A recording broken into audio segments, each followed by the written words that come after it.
Dios bendiga a todos los hermanos y amigas que nos siguen. Una vez más, aquí le damos la bienvenida a nuestro programa de Escuela Bíblica Semanal de la Iglesia de Dios Pentecostal MI Los Mangos en Mayagüez. Soy la maestra Keren González, también directora del Departamento de Educación Cristiana y Familia, y te doy la bienvenida una vez más. Bienvenidos sean todos. Vamos a hacer una corta oración para dar comienzo a esta clase de esta semana. Amantísimo Dios y Padre Celestial, te damos las gracias, la gloria y la honra, porque para ti no hay nada imposible, Señor, porque tú creaste todas las cosas sobre la faz de la tierra y el universo. Te damos la gloria y te damos la honra, porque Señor, tú siempre estás presente y en todo lo que hacemos tú prosperas. Gracias, Señor, por detenernos, aun cuando creemos que las cosas no van bien. Gracias, Señor, porque en todas las decisiones que tomamos, tú estás presente y tu Espíritu Santo nos redarguye y nos dirige. Gracias, Señor, por esa promesa del Espíritu Santo que llega a nosotros, a través de tu Hijo amado Jesucristo. En el nombre poderoso de Jesús. Amén. Gloria al Señor. Bienvenidos a todos los que se acaban de conectar. Nuevamente les damos la bienvenida. Hoy tenemos la unidad Hechos como brújula para el siglo XXI. Y el título de la lección de hoy se titula Los cimientos de la primera congregación. Y hoy vamos a estar hablando acerca de esos cimientos. Y sabemos que cuando hablamos de cimientos y nos podemos imaginar, a lo mejor muchos de nosotros que hemos podido experimentar el ver cómo se levanta una construcción, cómo se profundiza en el terreno para poder entonces colocar los cimientos que le darán la fortaleza a ese edificio para poder sostener el peso que entonces va a venir sobre ese cimiento. Dependiendo de cuán alto vaya a ser este edificio, estos cimientos son más profundos, estos cimientos son más fuertes, son más anchos, son más grandes, conllevan más material. Y de esto mismo es de lo que vamos a estar hablando, pero lo vamos a estar hablando desde un punto de vista espiritual, desde un punto de vista simbólico. Tenemos que nuestra afirmación fundamental dice que los principios que definen a la iglesia son la fe, la oración y la unidad. La fe, la oración y la unidad son los principios que nos definen a nosotros como iglesia. Nuestro verso para meditar dice, pero recibiréis poder cuando haya venido sobre vosotros el Espíritu Santo, y me seréis testigos en Jerusalén, en toda Judea, en Samaria y hasta en lo último de la tierra. El libro de los Hechos es como una brújula para el creyente del siglo XXI. Nos brinda dirección hacia el avivamiento, nos brinda hacia el crecimiento, esa misma dirección, y hacia la comunión con Dios y los hermanos. En el primer capítulo, el autor de los Hechos nos lleva de la mano a esas primeras experiencias antes, durante y después de la ascensión de Jesús que nos conforman como la iglesia de Cristo. En esta lección discutiremos el propósito general del libro de los Hechos, el mapa espiritual trazado en Hechos 1:8, los inicios de la primera congregación y el fundamento de la iglesia cristiana. La iglesia cristiana es la esperanza de este mundo. Vivamos llenos del Espíritu Santo, cubramos al mundo con el mensaje del Jesucristo y esperemos con ansia su venida. El libro de los Hechos es el registro histórico de la iglesia naciente. Hechos es el primer escrito que registra los hechos de los primeros cristianos entre el mundo judío y el gentil. Es como que esta transición, cómo ellos van poco a poco incluyendo a los gentiles. El autor del libro de los Hechos generalmente se acepta que fue Lucas, el autor del tercer evangelio cerca del año 60 y el 62 después de Cristo. Esto fue unos 2 años después de que estos eventos que están siendo narrados en este libro ocurrieron. El libro de los Hechos es la secuela del libro de Lucas, tal y como lo indica en Hechos 1:1. Y podemos ver que el propósito de este libro, según lo expresa Lucas, describe en el primer versículo de la siguiente manera: acerca de todo lo que Jesús comenzó a hacer y a enseñar. Y Lucas utiliza este adjetivo de todo, para incluir todo lo que ha mencionado Jesús, todo lo que Jesús comenzó a hacer acerca de el tercer evangelio. Al decir todo lo que Jesús empezó a hacer y a enseñar, se da por sentado que el relato de Hechos es en una continuación de lo que Jesús dijo e hizo según lo que estaba registrado en el evangelio. Este hermoso relato comienza indicando que los apóstoles o discípulos de Jesús fueron escogidos por él, fueron instruidos en los mandatos de Jesús y que luego de resucitar, él mismo se les apareció en varias ocasiones para cimentar su fe. Ahora se indica que los fieles discípulos apóstoles recibieron también una orden especial que incluía una promesa que la encontramos en Lucas capítulo 24, versículo 49, y dice así: He aquí yo enviaré la promesa de mi Padre sobre vosotros, pero quedaos vosotros en la ciudad de Jerusalén hasta que seáis investidos de poder desde lo alto. Ahora, en forma más clara, el escritor de los Hechos nos explica en qué consistía esa promesa y qué se habría de cumplir en ellos pronto. Mas vosotros seréis bautizados con el Espíritu Santo dentro de no muchos días. El bautismo en el Espíritu Santo es la promesa. Aleluya. Es esa promesa que todo creyente debe de esperar luego de que ha aceptado a Cristo como su Salvador personal. Luego de que ha creído en esa entrega, en ese sacrificio que hizo Jesús por nosotros en la cruz del Calvario. Mediante el bautismo del Espíritu Santo recibimos la capacidad de ser testigos de su resurrección a un mundo perdido, y esa promesa en nosotros nos acerca más y más a Él. Nos ayuda en nuestra consagración a Él. Lo que nosotros no tenemos la capacidad de hacer o tenemos muy poca capacidad para hacer, el Espíritu Santo nos enseña cómo podemos aumentar esa capacidad y cómo podemos llegar a completar la obra que el Señor está haciendo en nosotros y a través de nosotros.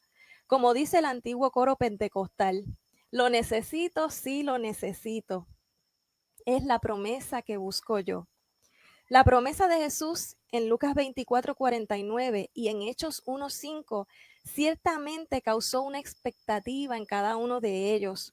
Al principio fue malinterpretada, pues en lugar de preguntar a Jesús por el bautismo espiritual, le preguntaron sobre asuntos más teológicos, escatológicos y hasta políticos relacionados al ambiente en el que ellos se encontraban en ese momento. Y con esa base de instrucción mesiánica que ellos tenían de sus rabinos, de sus maestros que les habían enseñado, y le preguntaron que si él iba a restaurar el reino a Israel en ese tiempo, porque recuérdense, amados, que ellos estaban esperando un Mesías que iba a reinar sobre la tierra, no un Mesías que iba a tener un reino que no era de esta tierra. Y es por esto, ¿verdad?, que entonces Jesús les contesta y les dice, como el buen maestro que es: no os toca a vosotros saber los tiempos o las sazones que el Padre puso en su sola potestad, pero recibiréis poder cuando haya venido sobre vosotros el Espíritu Santo. Y me seréis testigos en Jerusalén, en toda Judea, en Samaria y hasta lo último de la tierra. La iglesia de hoy, la iglesia del siglo XXI, debe seguir esta promesa, la de ser llenos del Espíritu Santo y dejar a un lado las expectativas políticas y las expectativas humanas, en las que en ocasiones nos involucramos, nos distraemos y nos desviamos del camino que el Señor nos tiene puesto. Nuestra ciudadanía es celestial y el reino de Cristo no es de este mundo. Ahora los discípulos estaban claros que Jesús les enviaría la promesa del Padre. ¿Pero para qué? En medio de su espera, 40 días después de la resurrección de Jesús, les explica la razón de ser de la promesa esperada en el libro de los Hechos. Y dice: pero recibiréis poder cuando haya venido sobre vosotros el Espíritu Santo. Y entonces podemos decir que en este versículo que lo detalla de la siguiente manera, como en un pequeño bosquejo. Hechos indica que una vez llenos del Espíritu Santo, los creyentes saldrían a predicar de Jesús a Jerusalén, o sea, su casa, el lugar de donde ellos venían. Luego iría a Judea, que son sus vecinos, y luego a Samaria, que representa las naciones vecinas, y hasta lo último de la tierra, refiriéndose al esfuerzo misionero que cada uno iba a tener que llevar a cabo. El poder de Dios es la presencia del Espíritu Santo sobre cada uno de nosotros. Tiene el propósito de capacitarnos para nosotros poder ser testigos, es decir, alguien que puede contar lo que ha sucedido de primera persona, de perspectiva personal, de que lo vivió, de que no se lo contaron, no se lo leyeron, no lo buscó. Es algo que lo ha vivido. Y cuando tú has vivido algo, tú lo puedes hablar con la confianza y con la certeza necesaria para que la persona que nos está escuchando pueda recibir y pueda entender que nuestra alegría, que nuestro denuedo, que nuestros cimientos verdaderamente están en el Señor. El poder pentecostal tiene que experimentarse. Y cuando hablo del poder pentecostal, no malinterprete y piense que es la iglesia de Dios pentecostal, no. Estamos hablando del poder del Espíritu Santo. Ese poder se puede contar, se puede explicar, se puede demostrar, pero la persona necesita experimentarlo. Ser llenos del Espíritu Santo no es una opción al azar o como se dice en inglés, un nice to have. Un nice to have significa sería lindo tenerlo, sino que esto es una necesidad que todo creyente fiel debe de tener. Sin la llenura del Espíritu Santo no podremos llevar a cabo exitosamente la gran comisión de Jesucristo. Necesitamos ese poder pentecostal prometido por Jesús para enfrentarnos al mundo. Esa es nuestra simiente. Enfrentarnos a este mundo en que vivimos, el Espíritu Santo nos ayuda en un mundo lleno de problemas, en un mundo lleno de complejos, lleno de injusticia, lleno de crisis, en un mundo lleno de necesidades. Ese mundo es tu familia, es mi familia, es la vecindad, es la comunidad, es nuestra ciudad, es nuestro país, es todo este planeta. Así que tenemos que tener bien clara esta parte. Tú, mi amado hermano, que eres cristiano, que has decidido seguir a Cristo, si aún no has sido lleno del Espíritu Santo, si aún no has sentido esa llenura, tienes que buscarla, tienes que orar como hicieron aquellos 120 que recibieron este poder y esta promesa. Una vez dichas estas palabras por Jesús, ocurre el evento de la ascensión, en la cual el mismo Jesús es levantado al cielo. Los discípulos le observan cuando Jesús va subiendo hacia el cielo en el monte de los olivos, hasta desaparecer tras una nube. Y yo quisiera que tú imaginaras, ¿verdad?, esta escena. Imagínate una montaña llena de árboles de olivo y tú estás ahí en el medio observando cómo el Hijo de Dios sube en las nubes y desaparece. Es como una segunda muerte, aunque sabes que la persona está viva. Es como cuando alguien se va a mudar a un país bien lejano y tú sabes que no lo vas a volver a ver en un buen tiempo. Y te da tristeza el saber que no lo vas a poder ver en un buen tiempo. Y allí se quedó aquella multitud de gente mirando hacia el cielo, esos discípulos también mirando hacia el cielo y viendo cómo Jesús desaparecía entre las nubes. Y allí se quedaron todos con esa mirada hacia el cielo, como esperando, volverá ahora, volverá mañana. Y en ese anhelo y en ese deseo descienden dos ángeles. Y estos dos ángeles les dieron a ellos un consuelo y les enviaron a hacer lo que Jesús les había pedido que hicieran. Luego de esta escena, con la promesa de Jesús en los corazones, los primeros discípulos regresaron del Monte de los Olivos a Jerusalén. ¿Qué cantidad de personas estaba allí? Y se regresaron a la ciudad. Solo tenemos una pista.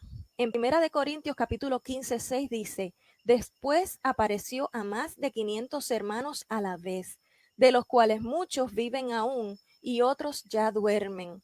Es de ahí que se asume que al momento de la ascensión, más de 500 personas lo presenciaron.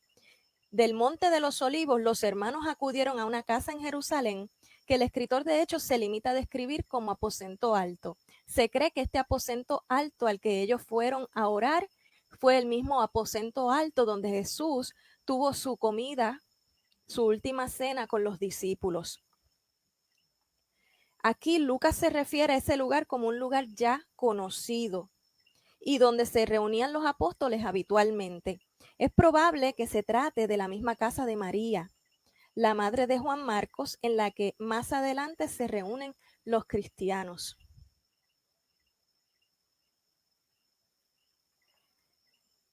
Aleluya.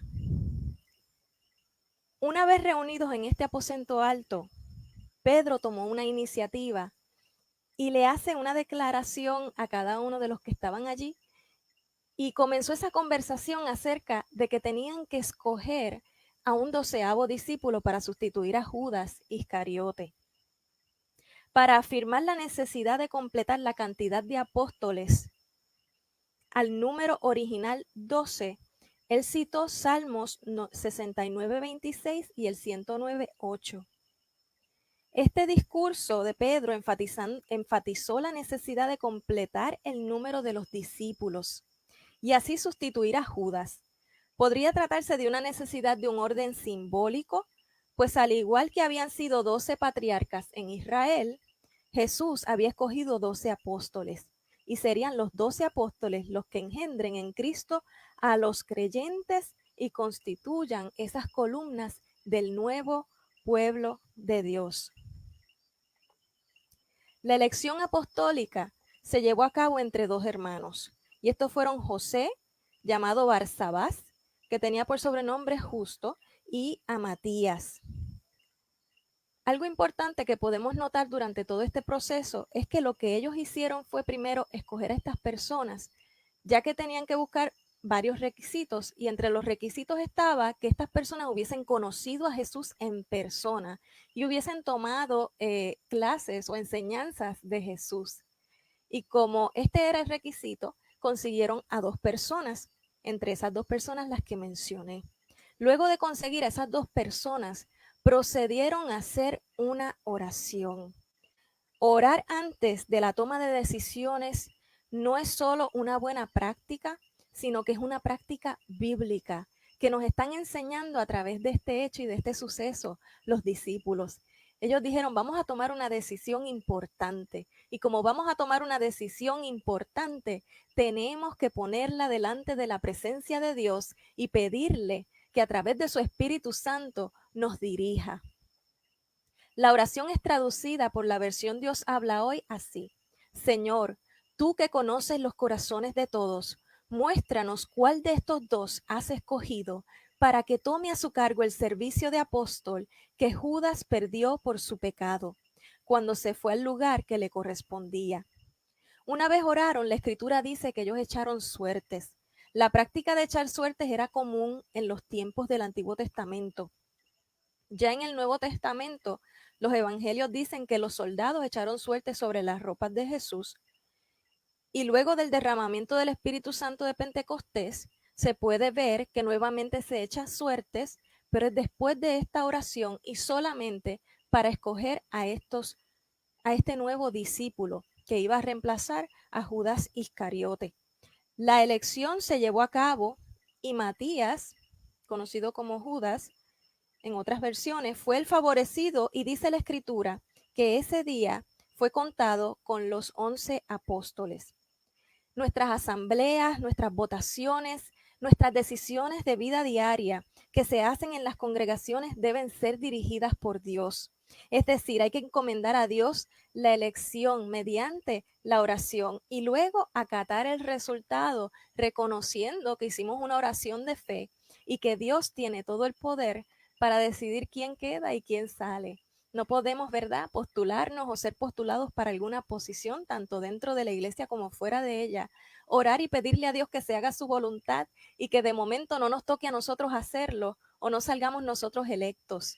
Tenemos que saber que cada uno tiene su función, que cada uno tiene su lugar dentro del cuerpo de Cristo y que Dios se va a encargar de posicionarnos a cada uno donde tenemos que estar. Y si no nos toca alguna posición que anhelamos tener, es porque todavía no estamos preparados, es porque todavía tenemos que superar algunas cosas que no hemos podido aprender en el camino y estamos cogiendo, como dice mi papá, el examen otra vez. Y volvemos y fallamos el examen y el Espíritu Santo vuelve y nos da el mismo examen hasta que nosotros aprendamos y hagamos las cosas de la manera que es esperada de nosotros por nuestro Padre Celestial.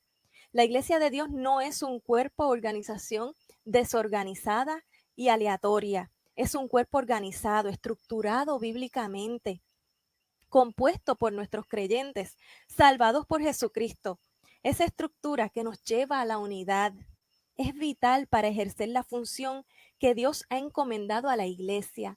Así es que si tu hermano o tu hermana ha salido electo, alégrate, glorifica al Señor. Y si tú querías esa posición, entonces únete a ese hermano y dile, mira, yo no salí electo o yo no me pude postular, pero yo tengo un anhelo, yo quisiera darte ese apoyo y ayudarte en lo que tú necesites. Y no decirlo de la boca para afuera, sino también hacerlo. Así es que tenemos que seguir así adelante, porque separados de mí nada podéis hacer, dice en Juan 15:5.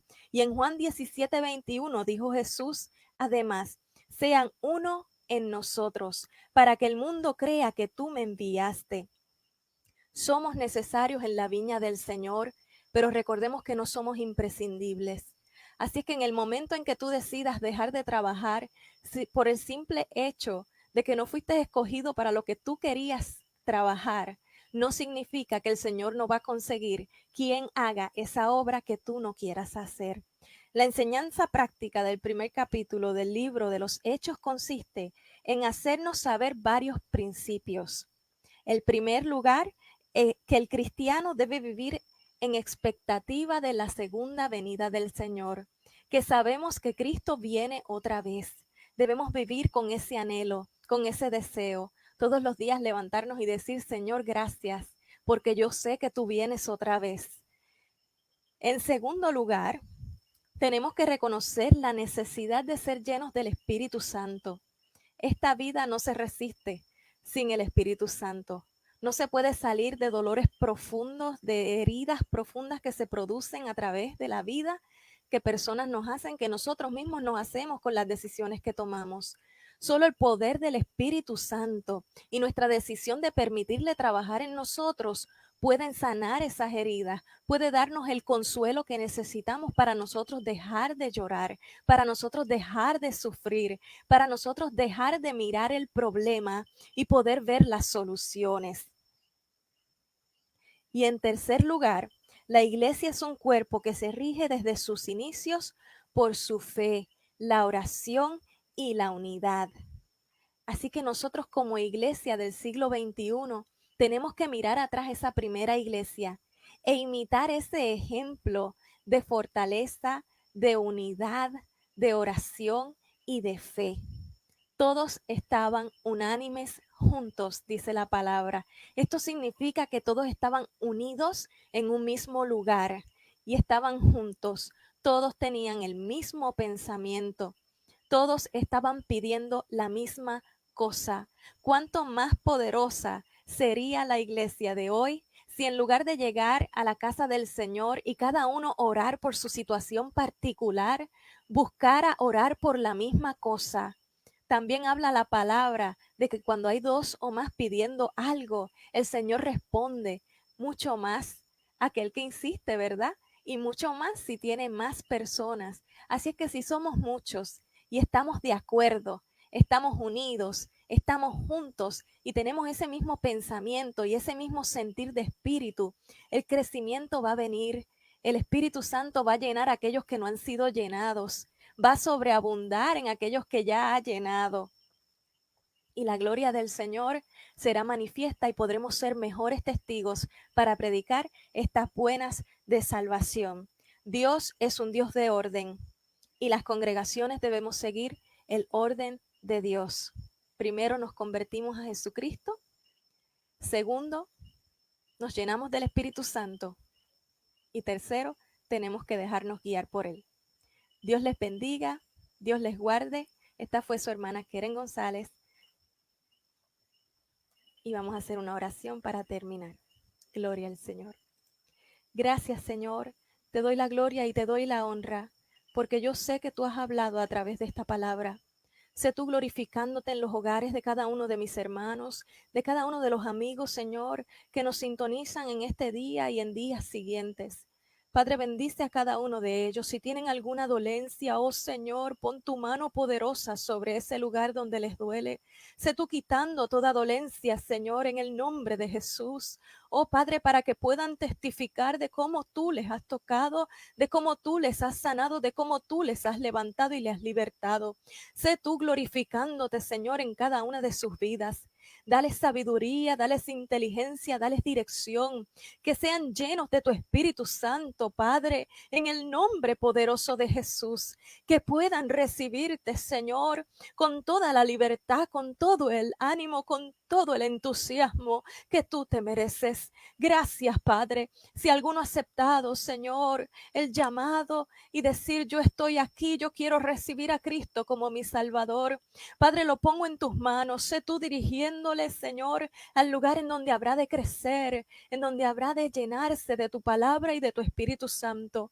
Glorifícate en cada hogar, en cada gobierno, Señor. Toma el control, Señor, de los pensamientos. Sé tú glorificándote en aquellos que están teniendo pensamientos, Señor, suicidas. Te pedimos, Señor, que seas tú, Señor, manifestándote cada uno de ellos y dejándoles saber que no están solos, que tú estás con ellos, que no les has dejado y nunca les has soltado. En el nombre poderoso de Jesús. Gracias, Señor. Gracias, Señor. Gracias, Padre. Unifica a tu pueblo, Señor. Echamos fuera todo espíritu de división, todo espíritu de murmuración que provoque división. Y te damos las gracias y te damos la gloria porque estas cosas han sido hechas en el nombre poderoso de Jesús. Dios te bendiga, Dios te guarde, que descanses.